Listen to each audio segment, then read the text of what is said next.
sucked, and I didn't want to be the one to bring this up. But really, what the hell is really, really going on? Ice Cube is making Disney flicks. He used to hang with Farrakhan. Black flag and bad brains, tagging up the subway trains, remembering to be scared of AIDS. Man, those were the good old days. Now all these bands it seems got dreams of getting paid, but they don't know how to rock a show, just dream of interweb fame.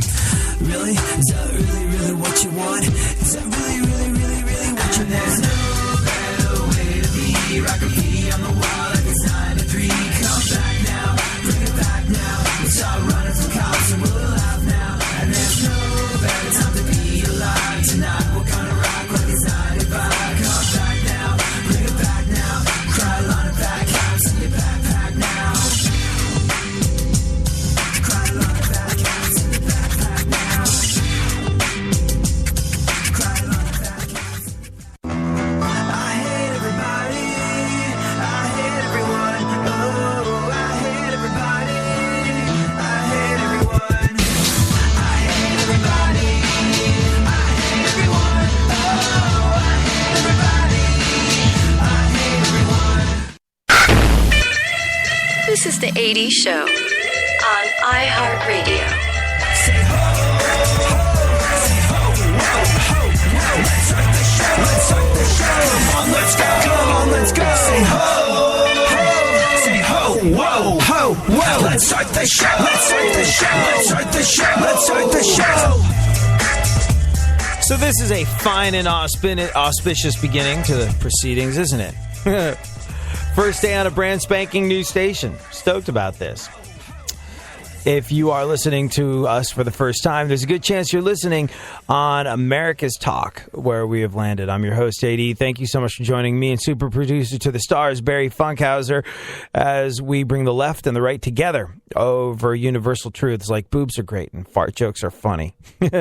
Here's the thing, though. Today has been riddled with technical problems. And I know, like, real professionals would be like, never let them see you sweat, kid. But here's the deal. I think that this show is probably the closest you're going to get to having a real conversation with a real person. This show is a lot like if you were hanging around with me and we were shooting the breeze in your living room. Or my living room, probably. A little bit more likely. But, yeah. First day, new station. Kind of a big deal, I've been told. Get here. There's someone in my studio. After walking in and going, get out, get out, get out, get out, get out. They moved at what could only be described as a snail's pace, vacating the premises. And then had left the board in a manner that I think would technically be referred to as jacked the hell up. And then there was something with the computer. I was like, oh, look, 12 people are logged into this thing at once. No wonder I'm having a hard time booting up. Biatch. None of the... Yes. Yeah. Again, Funkhauser. That's exactly how I felt. Here's the thing. All these trials, all these tribulations, whether they're happening to you or whether they're happening to me on my first day in a new situation, they're valuable. We should hold on to them. They define us.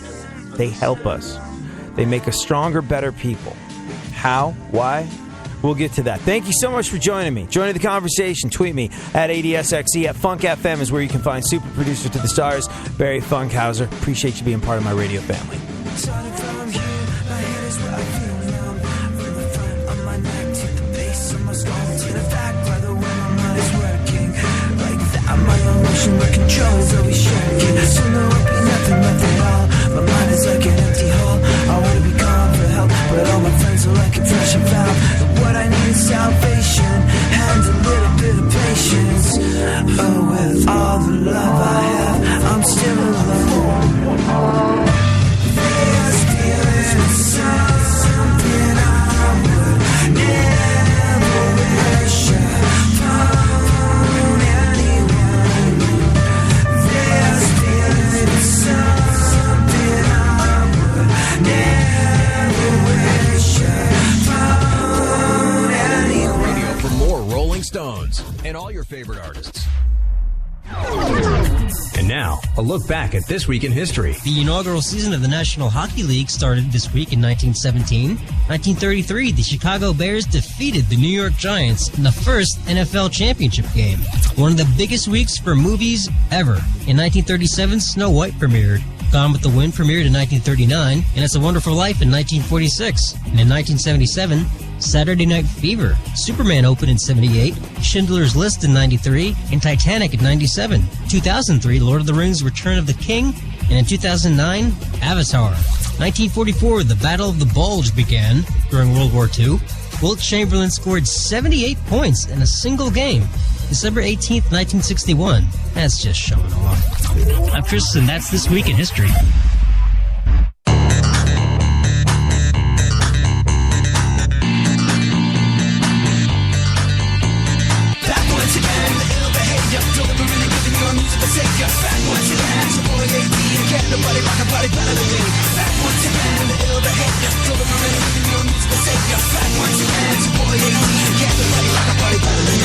Hey, you, what's that sound? Coming so loud from your radio dial. AD, we getting down when you're rocking the jams. Here I am, going back once again. I'm ruling all city like a So, yeah, not exactly an auspicious start to the proceedings on this brand spanking new station that we find ourselves on, America's Talk. More or less everything that could happen, more or less every little disaster that could have happened before going on the air today happened.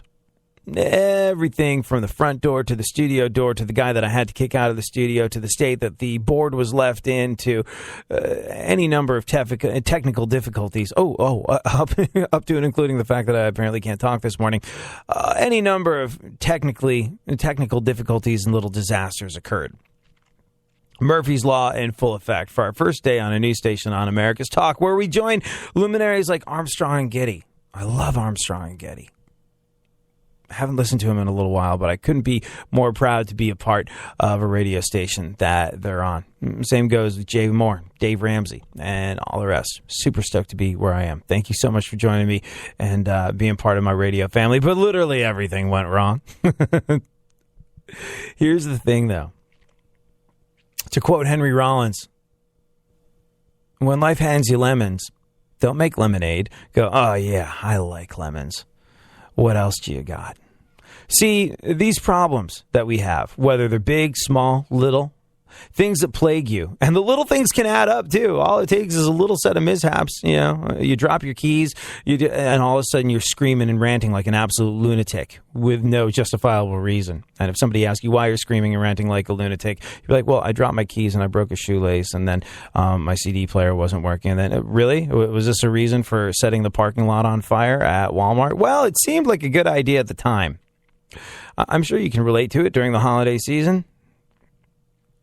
All these things can build up, all these things, whether they're big or small, whether those big life events where you got to sit down and take stock of absolutely everything, large things that happen to you, your family, death, loss of a job, all of the above, traumatic experiences left, right, and center.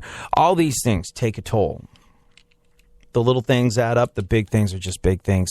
And you have every right to feel absolutely rotten about all of your little disasters that you're going through at the moment. And if there's a time of year to feel like you're going through a bunch of disasters, man, the holiday season, do you feel that? It's the most stressfulest time of the year. You're trying in vain to finish up all the work you got to finish up before you get to use that sweet vacation time. And doesn't it start feeling to you as though with the amount of work that you got to do before you're allowed to go on vacation, vacation is more or less pointless. All you're going to do is work yourself to the bone and be listless and miserable the moment you get home when you're supposed to be on, being Mr. or Mrs. Family Time. And all you want to do is lie the hell down. All of that. You've got out-of-town guests coming, or maybe you're that out-of-town guest, and you have to sleep in a weird house in a strange bed in somebody's basement just for the joy of spending the joyous Yuletide season with family members that you secretly despise but put up with twice a year during the holidays. All the stuff going on right now, man, it's easy to feel bad. It's easy to feel stressed out. It's easy to feel burnt out during the holiday season, isn't it? But always remember that no matter what you're going through, what trials and tribulations you're going through, they are forging you like steel in a fire, like a sword, making you stronger, making you better, making you more equipped, if you look at it the right way.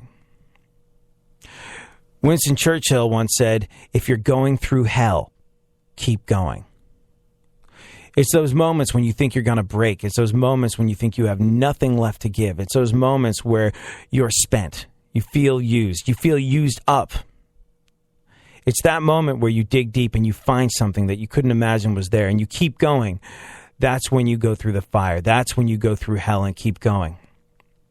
Churchill also said, success is walking from failure to failure with no loss of enthusiasm. So if you're ground down, if you're beat down, if you're feeling the full strain of the joyous freaking Yuletide season, trust me on this one. If you manage to come through it the right way, I know it's just like, oh, it's just holiday stress. No.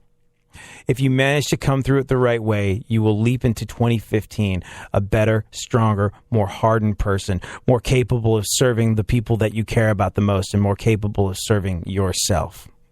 So welcome it.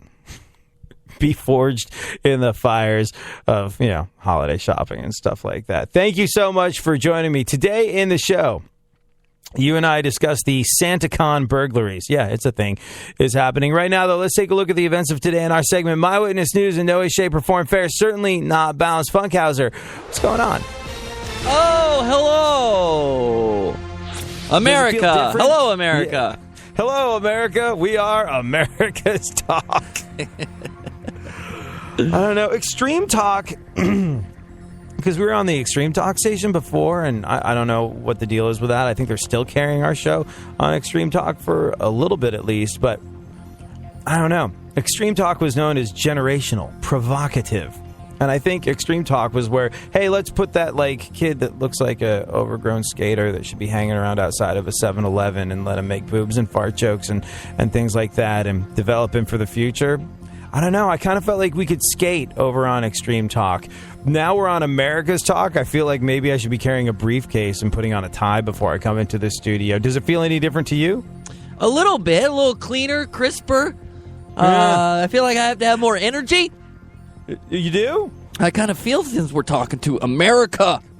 Ah, right. America's Talk. I can't do this anymore on the air here again. I can't do that. No, you can. If you stop doing that, then we got no show. That's right. Yeah. Interesting.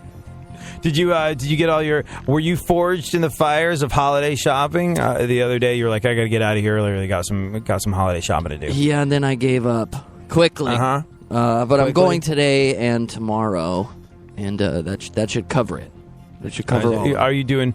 I noticed that you're going on work days. Is it anything at all to avoid the last weekend of shopping before before Christmas?